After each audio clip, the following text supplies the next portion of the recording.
probably just doomed the weather thing. Just turn around this corner to the right and these clouds look angry. Oh well, fingers crossed. Luckily I've got my laminated suit on. If it rains on me, I should be good. So we've just come off the slightly main road to jump onto this one, which is a nicer road to get to San Gimignano. Not quite sure what the number is yet. I'll see if I can find the road number. We've been quite nice, you know, fairly fast with sort of flowing turns. Sort of roads I like, although it looks like we're coming into another town here now. So as usual, I turn the camera on at the wrong time. So it's the town Col de Valdelsa. Apologies for my pronunciation. It was the SP5 that we were on. Wow, incredible town up on that hill. Don't know if you can see it, probably can't on the GoPro, but it looks absolutely stunning. I was saying to Adrian at the last place at Montesiggiore, you know how packed it gets with tourists in the summer. He was saying that there is a lot of competition around here. He is absolutely right, of course. All the towns and cities here are gorgeous. Quite something, that town up there on the left now. Again, quite different to anything you'd see at home. That's what I love about living in Europe. You've got all this difference within a relatively short distance away. Such a great variety of scenery and architecture, cultures. Best place on the planet to live, I reckon. Although if you're going to go with that, then head to the south where the sun's out. Normally it's here actually. We've been a little bit unlucky with this dull weather today. But there you go, nothing you can do about that.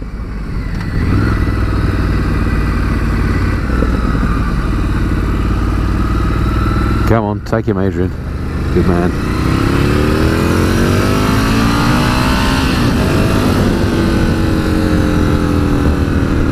Another one of these cracking roads.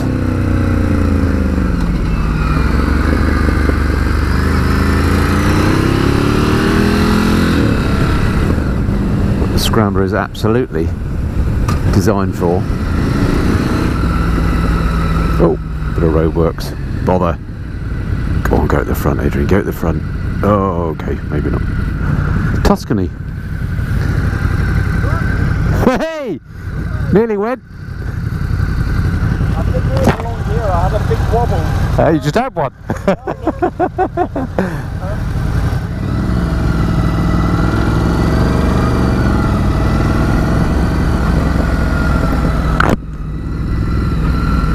Poor old Tim, I'm 5'8". I think he said he was 5'6" and 3/4 or something.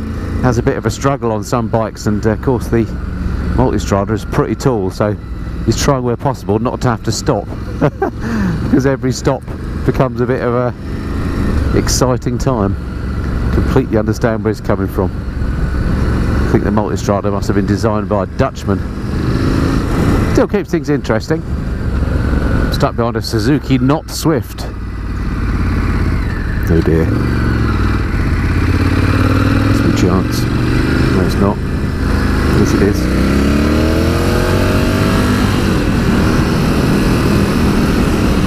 Get one, pick up another.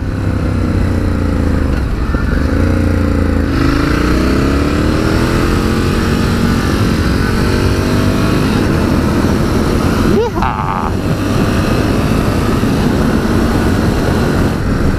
Oh, a little bit of rain in the air. Not good.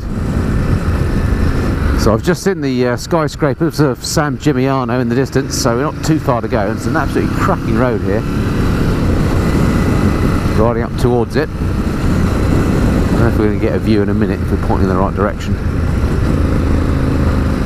Again, we're a little way distant, so the GoPro may not pick it up very well.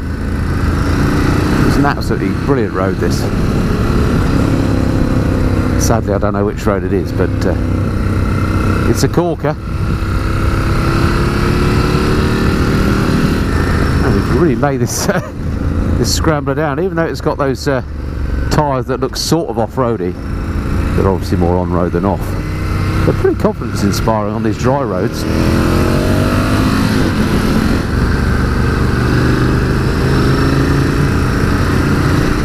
Whoop. Some fairly defeated road surfaces there. which don't help if you're in mid-lean. You've got to sort of read the surface ahead on these. A bit like when you're skiing, you have to work your line out through. I mean, look at these bits of defeated road here. Incredible. The San Gimignano is now just off onto our right. I'm hoping we might get a view of it. Let's give you a little wipe, just in case. Just some light rain in the air now. Hopefully the lens isn't too obscured. Okay, up there on top of that hill. Probably can't see it on the GoPro. It's a bit far away still, but quite an imposing sight from a distance. So I imagine for any marauding invaders, it was quite a thing. Alrighty, so just in the last climb up to San Gimignano. Just going to wait for Don to catch up, and we're going to get some lunch. So I'm not sure how this works, whether we can actually take the bikes inside the old city. I imagine we can't. But goodness me, this is so much emptier than last time I came up this road. When I came up 2 summers ago in July, I think we queued up for about an hour to get up here, and then parking was an absolute nightmare. No such trouble today, I'm glad to say. Having said that, I don't know where we're going to park yet, we'll find out. Oh, in here, okay. That works. Right, let's go get some lunch. Right, lunchtime in San Gimignano. I'll just show you the view here at the cafe. Check this out. That'll be Chianti then.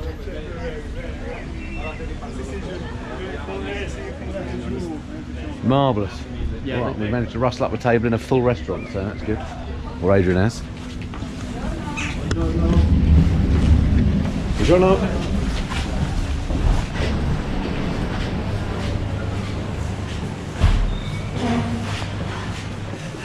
So when they say full, as in not yet quite open perhaps? Right, food has come, check this out. Well, first part. What did you call this? Prima platti? What did you call the first? Antipasti. Antipasti, of course, of course. Let's go and have a go over here before we eat it all. A bit late with the camera. Check it out, nice.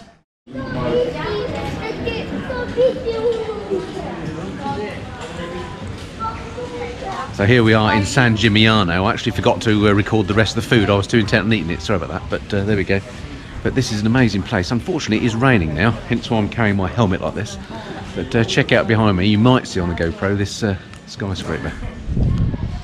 Pretty cool, huh? So we're going to have a bit of a wander around before we make our way back on the bikes and head back to Florence, and hopefully this little shower might stop by then.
So, San Gimignano, done.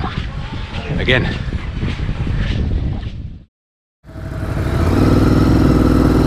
Okay, San Gimignano spanked. Sky has broken up nicely. Lovely temperature now. Great ride back, and Adrian has promised us 15 kilometres of some of the best twisty roads in Tuscany. So as part of the trip back, it's a bit more than 15 kilometres, but apparently there's a stretch that we're going to love, so let's check that out. Oh, look at that view now, the sun's out. Lovely.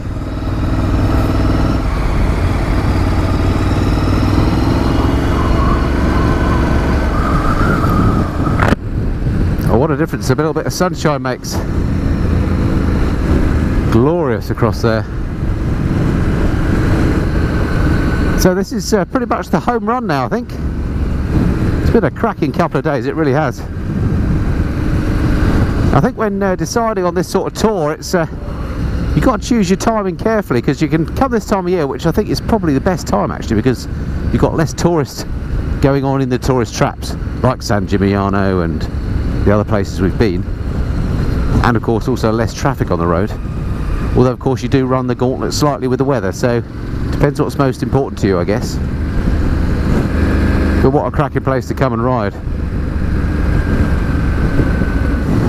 So just thinking to myself about my sort of reflections from this trip on the Scrambler 1100, what I've learnt about the bike, having only ridden it once before I brought it out for these last couple of days and rode it here. I liked it on the initial ride that I did. I've really come to love it over these last couple of days. It really is a nice bike to ride. It's comfortable, I've had no issues. This is just the standard bike, so standard pipe, standard seat. Riding position is nice. Even when we're on the Autostrada, there wasn't too much wind blast. It's a comfy riding position. It's great for levering around the corners. It feels nice and light, the bike, and these tyres are quite confidence inducing, even though they look like they're semi-knobbly. They're really road tyres, but they grip really well on the twisties that we've done. I love the engine though, even with the standard can.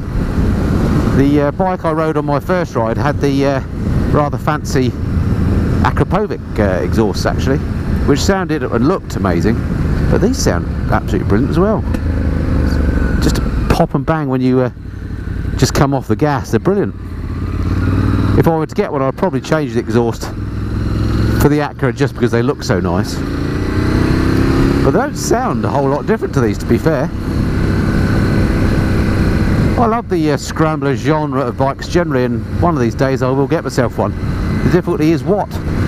Because I love the BMW R9Ts, I love the Triumph Scrambler, both the smaller 900 and the new 1200. Now this too has thrown itself into the mix. I just don't know which one I'd go for. I'd have to ride both the Beamer and the Triumph again, maybe over a bit more of an extended period to know, but having ridden this over an extended period, I know I could absolutely live with this. The only thing that I don't like about it, that I've discovered, is its turning circle is a bit rubbish. Not as bad as my Street Triple, but it's not as tight as you'd expect, so getting in and out of parking spots can be a bit of a problem, but that's a minor point. I mean, there's nothing else about the bike really that's got on my nerves. It's easy to ride, there's no lack of power, sounds good, it's comfortable. Might be the looks of the bike perhaps doesn't do it quite as much as the Triumph does for me, but it's a much more manageable bike. It's much lower to sit on and feels much lighter when you're riding it, so those factors might in fact put it ahead of the Triumph. I don't know. Dilemma. Good dilemma to have, I guess. If you've got the money for a new bike in your pocket, then go and ride them all and see what you think. But yeah, definitely don't write off the Ducati Scrambler 1100, maybe because you perhaps don't like the looks of it a bit, which is what I was doing before, because it rides really, really beautifully. Oh, so we're back into some nice twisties again. Roads are semi-dry, so hopefully all will be well. Looking at Adrian's asymmetric panniers, I guess he can lean more to the left than the right.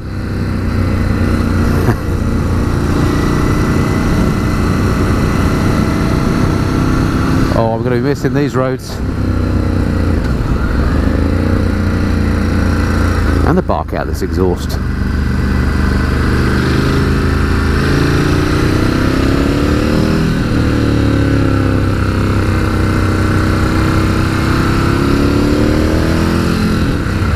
Short the foot signal is, but or is that a sort of Rossi balance thing? Who knows? Or maybe he's just stretching his leg. Possibly reading too much into that.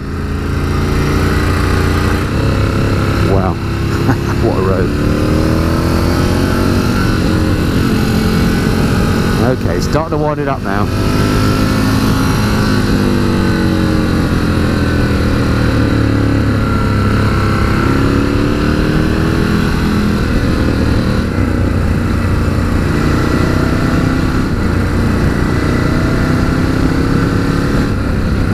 Lovely smell through here, these pines. I think it's pines, maybe it's olives, I don't know, whatever it is, it's the plant life, it smells good.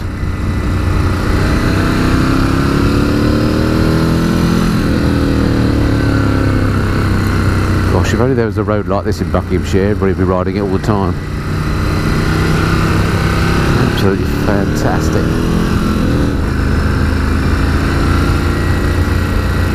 Try not to look at the view.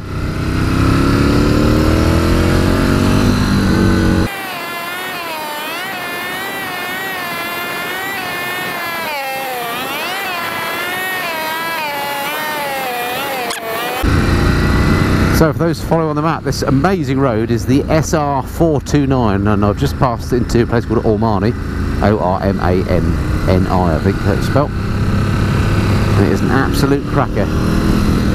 Coming out this way, do search out this road. Not only is it a beautiful sweepy road with a nice surface, but the scenery is absolutely stunning.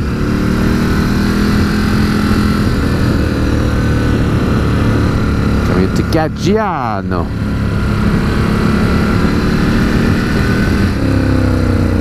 Well, this SR429 just continues to deliver. It's an amazing road. We've been through lovely glades, gone onto open bits with cracking views across the beautiful Tuscan countryside, forested bits, and there's just very seldom a straight road, just little bits like this. Have to let you catch your breath.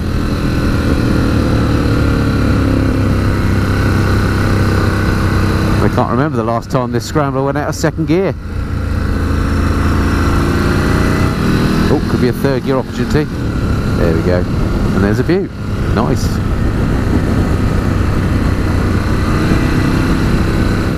They seem to be opening up a little bit now. I may have spoken too soon.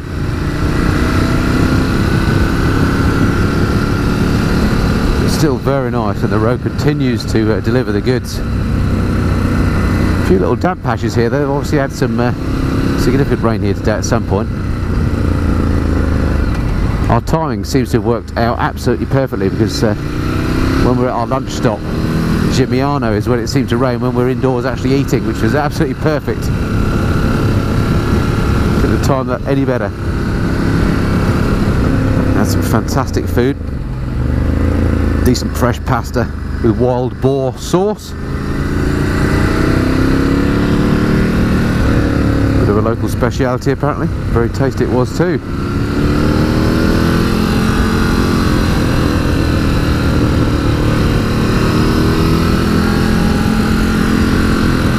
Cracking view off to my right, but I'm loath to look that way.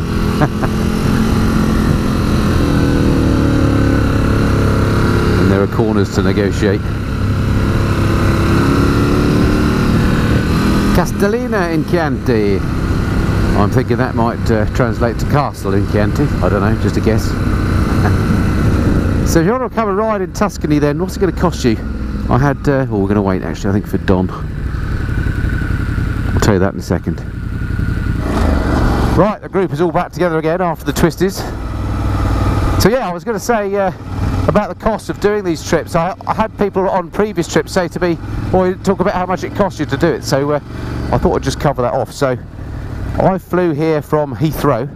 I got a British Airways flight to Pisa, and I think that cost me something like £180 return. Booked fairly well in advance. So you can get fairly cheap flights. Those are the flights that work for me because of timings.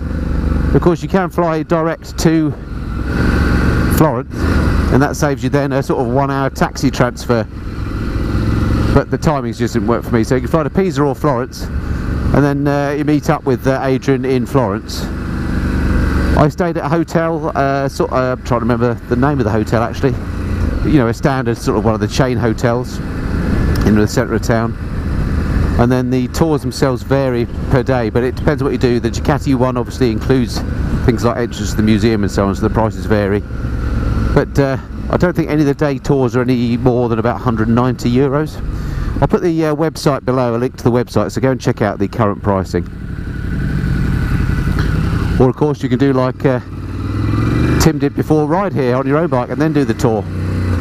That way you don't have to worry about getting a bike when you're here. So again, Adrian can sort out bike sourcing for you.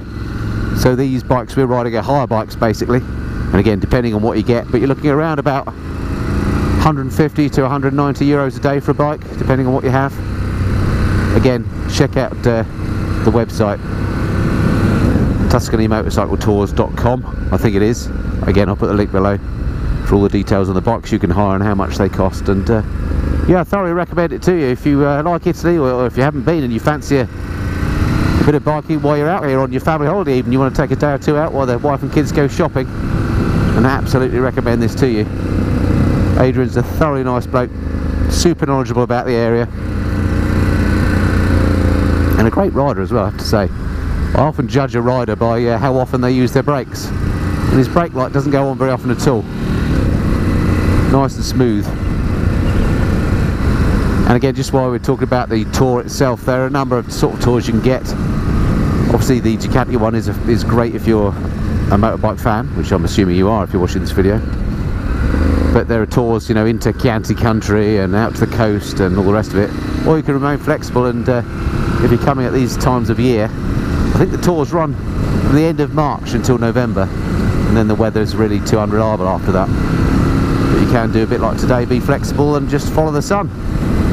It's great fun, some really nice roads around here, and some fabulous scenery as well. I think you'll enjoy it, as I have done. Road surface here is a little bit tricky, which is such a shame, because it's such a beautiful road again. Big sweeper. Try and keep off that overbounded bit in the middle. Although, with an oncoming car, I'm going to have to go over it. Oh, it's got right a pneumatic drill in the middle there.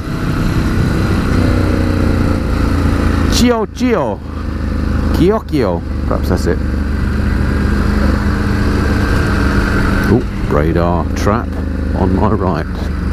Hello. I'm intrigued as to how they work, because they don't seem to have the cameras pointing at you like they do at home. They seem to just sort of point across the road somehow. They obviously do work, but it's a mystery to me as to how. Okay folks, just coming to the outskirts of Florence now. It's about 20 past 5, so just going to be the busy time as we hit the city. We've got to get the bikes back. So that's it for this particular tour. It's been absolutely cracking. Thank you very much indeed once again to Adrian for asking me along, and thanks to Tuscany Motorcycle Tours in general for such a great time. Do check out the details, website link below in the description, and if you fancy riding out in Tuscany, then I can think of no better way of doing it than to do it on an organised tour. Takes all the hassle out of it for you. You don't get lost, and you get to see all the best roads without having to work it out for yourself. So do check them out. Thank you to Tim and to Don for being my riding companions as well, and of course most of all thank you to you for watching. If you've stuck around for this long and you've seen all parts of this little mini series, then thank you for sticking it out. I know with these tour series I sometimes get great views for the first episode and then they tail off as the other episodes come on, so if you're watching this bit, thanks for being a die-hard and for sticking the course. It's been an absolute blast. Can't wait for my next tour. Don't know where it's going to be, don't know when it's going to be, but there will definitely be another tour soon coming up on the Missenden Flyer, and I would of course be bringing that to you in the usual fashion. Alright, that's it for now. Look forward to speaking to you again soon. Until then, this has been the Missenden Flyer. Cheerio.